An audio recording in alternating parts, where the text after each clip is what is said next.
Hello, AP Physics 1, it's Mr. Ng with number 36 on page 40 out of Giancoli.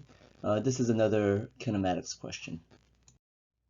So the question goes like this. A baseball is hit nearly straight up into the air with a speed of 22 meters per second. How high does it go and how long is it in the air? So it seems a little deceptive, but there's actually a lot of variables that we know. So let's go through our simple procedure.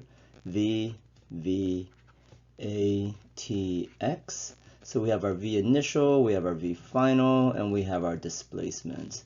And we know that the initial speed is 22 meters per second.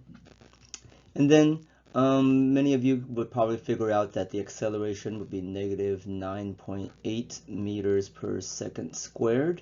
But there's one more variable that we know, and that's our V final, which is 0 meters per second, right?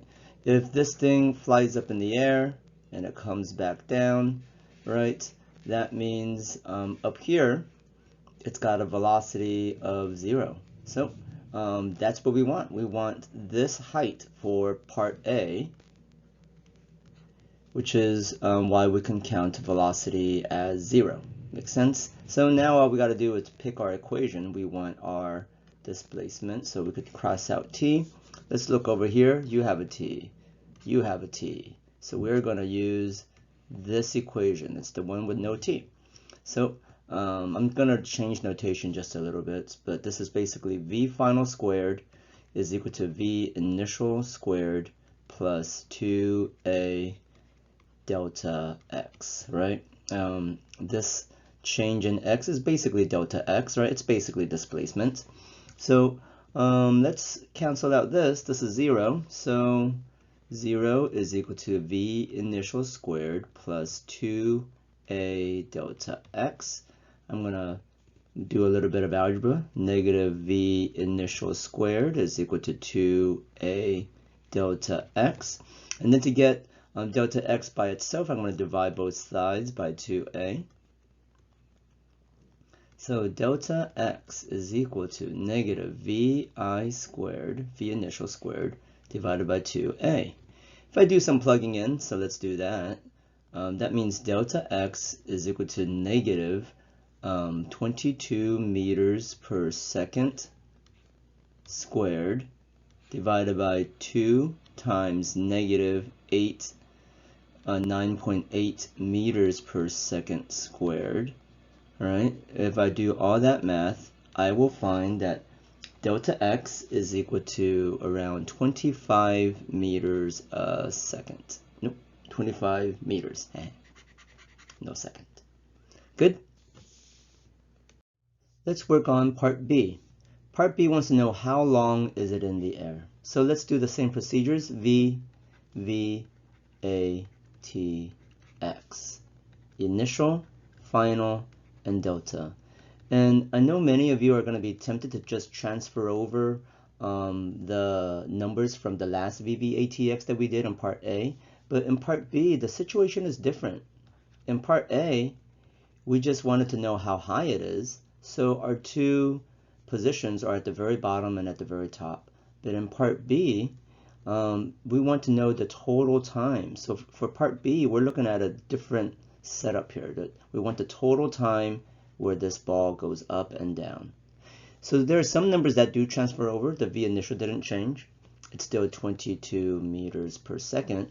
And the acceleration didn't change. It's still negative 9.8 meters a second. But V final, we don't know. I mean, up here, V is equal to 0, but down here, we don't know what the acceleration is down here. It's going to be something pretty fast. So I'm just going to cross that out. That's not something that we can, we could figure it out, but that's not something that we need to worry about. I'm just going to cross you out. We want the time, so that's our question mark. And we do know a delta x. Some of you might write that 25 meters from part A. But again, this is 25 meters, not from the beginning to the end. From the beginning to the end, it's 0. The displacement is 0, right? We're not thinking about the total distance. We're not doing 25. We're not doing 50 meters, which some of you might have thought of. 50 meters would be the 25 up and the 25 down, but that's distance, not displacement. we're using displacement in these equations, right? So here, our delta x is going to be 0. Okay, so our big clue for finding the equation is that we're not going to use v final. This is a v final, so we can't use that. This is a v final, so we can't use that. This is the only equation that we can use. So let's rewrite it. We know that delta x is equal to x initial plus the initial velocity times time times 1/2 at squared. Some of these are zeros. This is a 0 and this is a 0. So that means 0 is equal to v initial times time plus, this is a plus by the way, this is a plus, oops, plus 1/2 at squared, right? So to solve this, I would just factor. So I'll take that t out.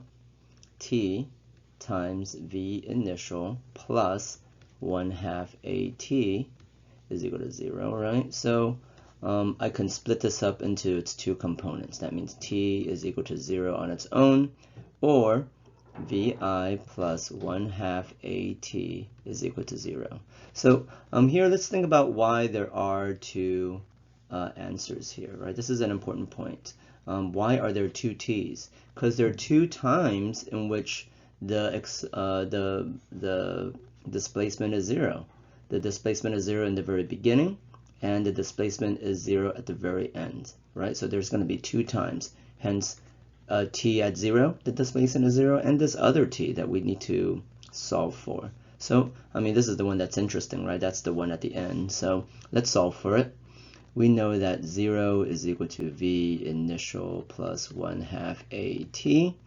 That means negative v initial is equal to 1/2 at divided by 1/2 a divided by 1/2 a. Oops, positive, right? Don't change the sign yet. And then if I do that, that means t is equal to negative 2 v initial over a. If I plug in, that means that t is equal to negative 2 times 22 meters a second divided by negative 9.8 meters per second squared. Meters will cancel, seconds will cancel, only 1 second is left. These negatives cancel. That means my t is going to be 4.5 seconds. Good. So a lot of little things to learn from this problem. Number one, don't just transfer over things here. Especially down here, this delta x is displacement, not distance. Another thing to kind of know about this problem is that there are two t's, because in this setup, there are two occasions in which displacement is 0 at the very beginning and at the very end. Hey, thank you very much for watching.